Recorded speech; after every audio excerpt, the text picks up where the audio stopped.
kami berempat, saya, Haji Zizan, Abel Mazing dan juga Abel Liaye, terus pulas minyak ke Bangkok. Oh ni dah senja ni, tengok senja ni, sunset. Kami berempat bawa motor terus ke Bangkok selama 2 jam lebih. Tengok, tak sempat nak explore Aranya Pratik. Tak apalah, lain kali kita explore Aranya Pratik. Barang-barang bandar banyak di situ, beg-beg dan sebagainya.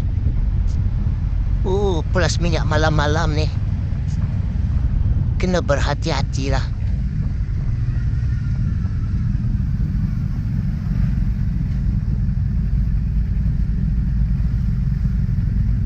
Tengok abang li ayam dengan BMW RT dia. Memang sedap BMW dia. Dia sebenarnya tak boleh bawa malam, tapi tak apalah, slow-slow Ini highway dia menuju ke Bangkok. Aranya Pratik ke Bangkok memang gelap. Kena berhati-hati. Ada lori, ada sebuah lori, kemudian kayunya jatuh ke tengah jalan dan terpelanting. Nasib baik tak kena geng kami bawa motor ni.